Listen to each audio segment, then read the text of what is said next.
Hello everyone, and welcome to episode 19 of my Create This Book series by me and Moriah Elizabeth. Today I'm going to be doing 3 more prompts in this book. I have done so many already, but there are still so many more to complete. Before I begin, like and subscribe, and let's see what we can create for today's prompts.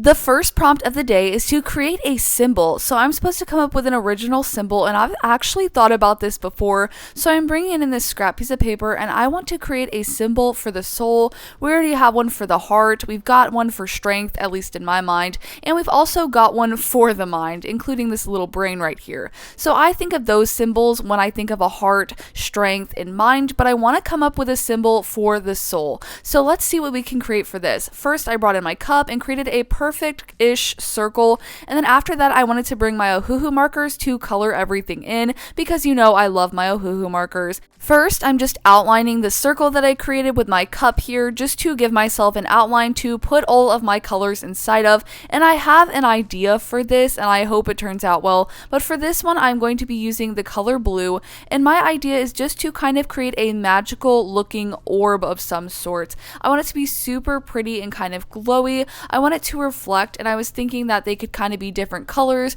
based on the soul of a person, but for now I'm starting off just with this blue one, going in with some darker colors and blending it all out. I want it to be super smooth and kind of look like a crystal ball, like a glass ball of sorts, and I even created little sparkles inside of the ball to make it look a little more dimensional, and of course I added some white gel pen highlights to really make it sparkle, and after that I also wanted to make it look like it kind of glowed and had an aura to it, so I added in a little bit of a light blue around the entire thing, and then I cut it out afterwards to kind of individualize it from everything, and this is what it turned out looking like. But now I want to go back to that other idea of having different colors of them depending on the soul of the person, and I thought about how, you know, we joke about people having a black soul or no soul, and I thought that was kind of a scary sad thought, but I felt like that would be a fun one to contrast the blue. So now I'm doing a black one here, and I still want it to look kind of whimsical, but I don't want it to look as nice as the other one because this one is bad. So I'm not going to add in a lot of sparkles or fun designs like that. I'm going to keep it a little more solid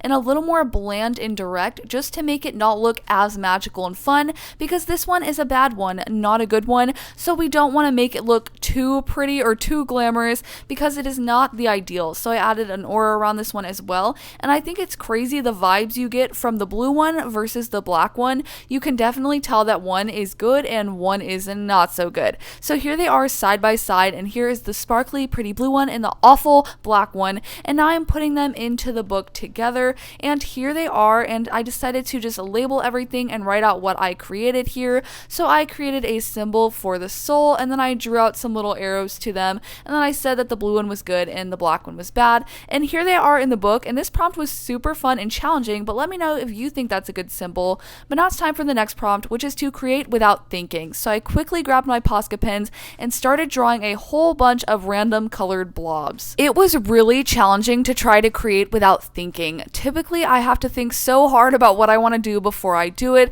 and it was really hard not to plan out colors and plan out shapes and do anything like that. So I tried to just jump right in with these colorful blobs, and I tried not to think too much about where I was placing them, but I definitely did think about spacing the colors out, where to put the different shapes, how to fit everything together. I was definitely thinking way too much about it, but I tried really hard to just not do that, and it was really fun to not think about the art while I was creating it, because typically I only think about the art I'm creating while I'm creating, so I don't have any time to think about other things other than the art piece, which is a fun distraction, but it doesn't actually help me think through my thoughts.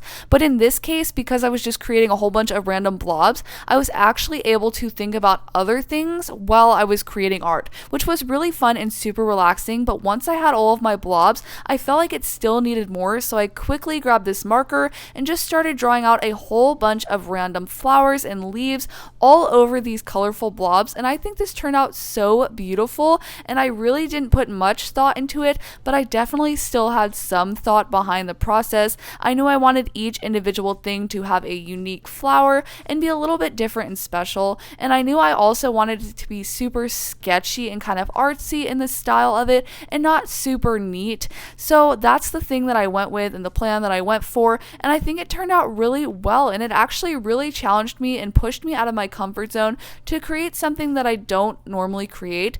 I tried to decide whether or not I wanted to add sparkles, but then I thought that's too much thinking, just add the sparkles. So I did, and here's how it turned out, and I think it turned out so beautiful, and you can create some fun things without putting too much thought into it. But now it's time for the last prompt of the day, which is to create a paint by numbers. So I grabbed this old drawing that I have, and I'm going to re-sketch it out, which I tried to do this way by tracing through it with some light, but it was way too complicated, so I had to just re-sketch out the entire drawing, and then I'm going to put numbers inside of it that align with my Ohuhu marker labels, and then I'm going to ask my husband to color in the entire thing for me. But before he can start coloring, I have to sketch out and outline the entire drawing again. This is actually a drawing I've created before on my channel, the one on the left, so it's really fun to recreate it and kind of see a little bit how my style has changed, but I'm kind of rushing through the sketching and the outlining because I want him to be able to spend a lot of time coloring, and we don't need to see me drawing it out. We want to see him coloring in the paint by numbers that I've created, so that's my goal. So once I had everything outlined, then it was time to erase, which I scrunched my paper not once, but twice, which was a little bit frustrating, but that's okay. So now it's time to bring in my Ohuhu markers and write out the letter and the number that corresponds with the colors that I want him to use on the coloring page. So I'm trying to create the paint by numbers that way, and now I'm bringing out my colors. It was really hard to try and decide what colors should go where when I don't actually have a visual, but now I'm putting this away so he can't have a reference, setting up his station, and now it's his time to color. Hello friends, so here I am, and what I'm trying to do is just color in the biggest pieces first. Carolyn did mark out all of the numbers for me, but she couldn't actually see what that was all going to look like together, so I was impressed by her doing that, and I just wanted to get as quickly as I could an idea of what the picture was going to look like with color. So I started adding the big colors in first. I remembered actually someone saying this in the comments section of one of her videos to do little circles. And so I would occasionally remember to do that as I was coloring in, and I would apply that for myself. So thank you to whoever you were. I don't remember. I'm sorry. But yeah, and then the purple shirt thing here. This is kind of fun. Carolyn, I have green eyes, and she said I would look good in purple. I don't have anything purple really, so I said put me in purple. Let's see this thing happen. And then we have PlayStation controllers. We actually have a blue and a red one, and I always use the red one. So I think that's why she had me use red here to start coloring the controller, which I think is pretty awesome. As I'm going through this, I'm, becoming less and less aware of the fact that Carolyn is the one who actually sketched this entire thing out. So I'm feeling pretty good about myself. I'm like, oh yeah, look at what I'm doing. Who knew I could do this? Well, the truth is I can't. But she can help me do it, so that's been fun. We actually did a drawing night one night, and we were going to create masterpieces over the course of 3 hours, and by the end of it I was still trying to make the color brown, and she had finished hers, so I don't compete with that. But I'm feeling pretty good right now because she's drawn all mine out, and she's even told me what colors to use. I think this might even be my first time using Ohuhus. I'm not 100% on that, but that's what I'm thinking. So I'm feeling good about that as well. I didn't realize that they blend with themselves so well. I was thinking it was going to be pretty streaky for me, so I'm grateful for that. And this painting is, if you can call it a painting, I think it's called a painting. Nope, it's not called a painting. I'm getting confirmation it is not a painting. I think it's coming together pretty well, though. Now, Carolyn talked me up. She's an excellent hype man, and so I started adding all these highlights because she's like, you can do it, it'll be great.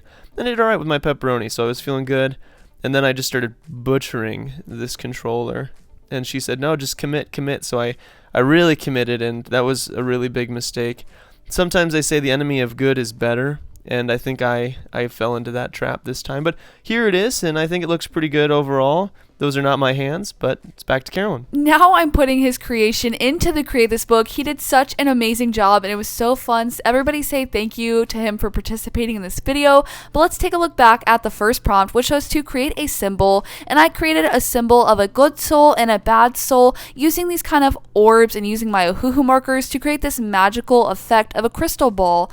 And now it's time for the next prompt, which was to create without thinking, which actually turned out to be one of my favorites from today. just because it challenged me so much in my thoughts, in not thinking, which was a lot of fun to try and do. And I created some really beautiful and fun, simple art with it, which I love. And for the last prompt of the day, my husband helped me out to create this wonderful picture of me and him and all of the things that we like to do together. So this was a really fun one for him to participate in as well. Let me know which prompt from today was your favorite, and comment a pizza emoji down below if you've made it this far into the video. And also, if you have and you're not like and subscribe this video, go ahead and do that too. Thank you guys so much for watching, and I'll see you in the next one. Bye!